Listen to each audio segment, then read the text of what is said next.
ಹಲಸಿನ ಹಣ್ಣಿನ ಬೀಜಗಳು ಇತ್ತು ಅಂದರೆ ಈ ರೀತಿ ಒಂದು ಸ್ನ್ಯಾಕ್ಸ್ನ ಮಾಡಿ ನೀವು ಸ್ಟೋರ್ ಮಾಡಿ ಕೂಡ ಇಡ್ಬೋದು.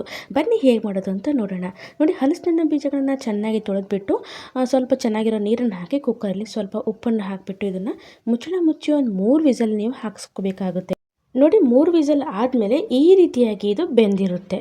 ಅಂದರೆ ಒಂದು 90% ಅಷ್ಟೇ ಇದು ಬೆಂದಿರುತ್ತೆ. ಅಂದರೆ ಪೂರ್ತಿಯಾಗಿ ನೀವು ಇದನ್ನು 4ರಿಂದ 5 ವಿಸಲ್ ಹಾಕಿದ್ರೆ ತುಂಬ ಮೆತ್ತಗಾಗ್ಬಿಡುತ್ತೆ. ಮೆತ್ತಗೆ ಹಾಕಬಾರ್ದು, ಈ ರೀತಿಯಾಗಿ ಹಿಡಿದಾಗಿ ಇರಬೇಕು. ಕೆಲವೊಂದು ಆಗಿರ್ತವೆ, ತೊಂದರೆ ಇಲ್ಲ. ಆದಷ್ಟು ಮೆತ್ತಗಾಗದೇ ರೀತಿಯಲ್ಲಿ ನೋಡ್ಕೋಬೇಕಾಗುತ್ತೆ. ಅಂದರೆ ನಾವು ಈ ರೀತಿಯಾಗಿ ನಾವು ಇದನ್ನು ತೆಗೆದುಬಿಟ್ಟು ಮುರಿದ್ರೆ ಆರಾಮಾಗಿ ಪೀಸ್ ಆಗುತ್ತೆ. ಒಳಗಡೆ ಗಟ್ಟಿ ಗಟ್ಟಿಯಾಗಿ ಇರಬೇಕು, ಈ ರೀತಿಯಾಗಿ ಇರಬೇಕು. ಇದನ್ನು ನಾವು ಒಂದು ಪ್ಲೇಟಲ್ಲಿ ಅಥವಾ ಒಂದು ಬಟ್ಟೆಯಲ್ಲಿ ಅಥವಾ ಒಂದು ಕವರ್ ಮೇಲೆ ಈ ರೀತಿ ಹಾಕಿಬಿಟ್ಟು ಬಿಸಿಲಲ್ಲಿ ಇದನ್ನು ಚೆನ್ನಾಗಿ ಒಂದು ವಾರ ಇದನ್ನು ನಾವು ಒಣಗಿಸ್ಬೇಕಾಗುತ್ತೆ. ನಾನೊಂದು 3 ಪ್ಲೇಟಲ್ಲಿ ಹಾಕಿಬಿಟ್ಟು ಬಿಸಿಲಲ್ಲಿ ಒಣಗಿಸಿದ್ದೀನಿ. ಬಿಸಿಲಲ್ಲಿ ಒಣಗಿಸಾದ್ಮೇಲೆ ಯಾವ ರೀತಿ ಆಗುತ್ತೆ ಗೊತ್ತಾ? ಸೇಮ್ ನಮ್ಮ ಏನೋ ಗೋಡಂಬಿ ಇರುತ್ತಲ್ಲ ಅದೇ ರೀತಿ ಆಗುತ್ತೆ. ನೋಡಿ, ಚೆನ್ನಾಗಿ ಒಣಗಿದೆ. ಒಣಗಾದ್ಮೇಲೆ ನೀವು ಇದನ್ನು ಸ್ಟೋರ್ ಮಾಡಬೇಕು ಅಂತ ಹೇಳಿದರೆ ಇದಕ್ಕೆ ಮೇಲಿಂದ ಸ್ವಲ್ಪ ನೀವು ಉಪ್ಪನ್ನು ಹಾಕಿಬಿಟ್ಟು ಗಾಜಿನ ಭರಣಿಯಲ್ಲಿ ಇಲ್ಲ ಪ್ಲಾಸ್ಟಿಕ್ ಡಬ್ಬದಲ್ಲಿ ಇದನ್ನು ನೀವು ಸ್ಟೋರ್ ಮಾಡಿಡ್ಬೋದು.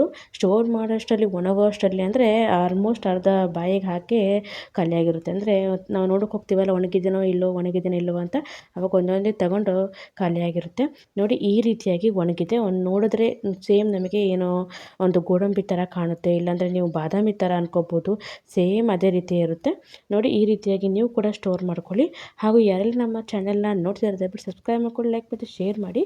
ನೋಡಿ, ಈ ರೀತಿಯಾಗಿ ನೀವು ಸ್ಟೋರ್ನ ಮಾಡಿಟ್ಕೋಬೋದು. ತುಂಬಾ ರುಚಿಯಾಗಿರುತ್ತೆ. ನಿಮ್ಮ ಹತ್ರ ಜಾಸ್ತಿ ಬೀಜಗಳಿತ್ತು ಅಂದರೆ ಈ ರೀತಿ ಮಾಡಿ ನೀವು ಸ್ಟೋರ್ ಮಾಡ್ಕೋಬೋದು.